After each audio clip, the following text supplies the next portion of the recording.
जानना चाहूँगी कि जैसा कि आपने बताया कि घरेलू उपचार से ये चीज़ें कंट्रोल में आ सकती है, ठीक हो सकती है। लेकिन ऐसे में अगर किसी को रेगुलर बेसिस पे ये समस्या हो रही है, जब घरेलू इलाज से ठीक नहीं हो पा रहा है, वैसी स्थिति में क्या करें? हाँ, अगर ये घरेलू उपचार से ठीक नहीं हो रहा है तब आपको डॉक्टर से मिलने की ज़रूरत है। जैसे कि मैंने आपको बताया कि अगर आप देख रहे हो कि ये समस्या आपकी बढ़ती जा रही है, जैसे 1 हफ्ते तक अगर गले में खराश है, नाक बंद है और आपने कान से देखा कि कान से कुछ चिपचिपा पदार्थ जो पहले निकल रहा था, ये निकलने की समस्या बनी हुई है, तब ऐसी स्थिति में आपको डॉक्टर से मिलने की ज़रूरत है। जी। तो वैसे केस में जनरली ऐसा देखा गया है कि लोगों को ये नाक की समस्या होते होते कान की समस्या डेवलप कर जाती है, जो खासकर सर्दियों में ज़्यादा होता है।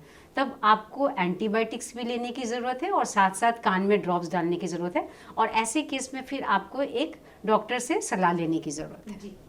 अभी आपने बताया कि कुछ एंटीबायोटिक्स और कान के ड्रॉप्स जो हैं वो मददगार हो सकते हैं। तो क्या ऐसी कोई एंटीबायोटिक्स या ईयर ड्रॉप्स हैं जिनके नाम आप रेकमेंड करेंगी मरीज़ों को?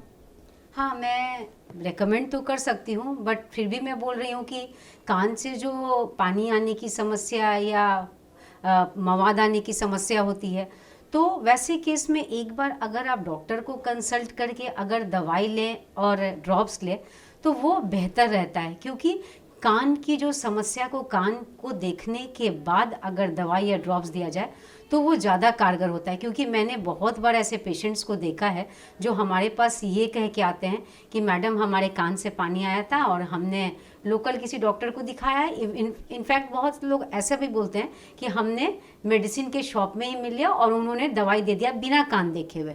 तो कभी कभी ये खतरनाक भी हो जाता है, क्योंकि कभी कभी हम लोगों ने ऐसा देखा है कि ऐसे लोगों को कान का चदरा फटा रहता है और ये ऐसे ड्रॉप्स दे देते हैं जिनको उनकी जानकारी नहीं रहती है।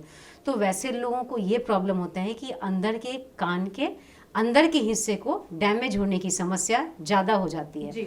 तो वैसे केस में मैं वही बता रही हूँ, अगर आपकी समस्या छोटी है, जैसे आपने 4-5 दिनों में ऐसे गले में खराश को देखा और नाक बंद है और कुछ कान से चिपचिपा पदार्थ है जिसको मैंने कहा कि आप गार्गल कर लो, आप थोड़ा नेज़ल ड्रॉप्स यूज़ कर सकते हो, कान के ड्रॉप्स यूज़ कर सकते हो, और उसके बाद ये समस्या हमने देखा है कि ये ठीक हो जाती है। क्योंकि ये जनरली जो सीज़न चेंज हो रहा है तो इस तरह के हमारे पास बहुत सारे मरीज ये कंप्लेन लेके आ रहे हैं। बट फिर मैं ये बोलना चाह रही हूँ कि अगर आपकी ये समस्या 1 हफ्ता से ज़्यादा बढ़ रही है, आपको इसके साथ खांसी शुरू हो गया, आपका कान से जो चिपचिपा पदार्थ निकलने का जो समस्या था वो बढ़ते जा रहा है, इसके साथ मवाद आ रहा है, तब आपको बेहतर होगा कि आप किसी ईएनटी डॉक्टर से कंसल्ट करके ही फर्दर एंटीबायोटिक्स या ड्रॉप्स लें।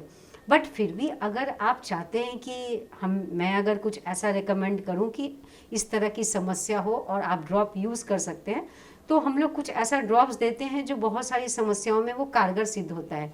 जैसे कि ओटीफ्लॉक्स, या मैं किसी ड्रॉप्स को मेंशन नहीं करना चाहती कि, बट कुछ ऐसे ड्रॉप्स है जैसे कि जो हम लोग हमेशा देते हैं, जैसे सिप्लॉक्स डी ईयर ड्रॉप्स है या ओटीफ्लॉक्स ईयर ड्रॉप्स है, जो कॉम्बिनेशन ड्रॉप्स है जिसमें anti fungal, anti bacterial, local anaesthesia और हर तरह के कॉम्बिनेशंस रहते हैं जो इस तरह की बीमारी में कारगर सिद्ध होते हैं। बट फिर मैं यही बोलना चाहूँगी कि हमेशा कभी भी कोई दवाई ले तो एक बार किसी डॉक्टर से सलाह मशवरा लेने के बाद ही दवाई लें। जी।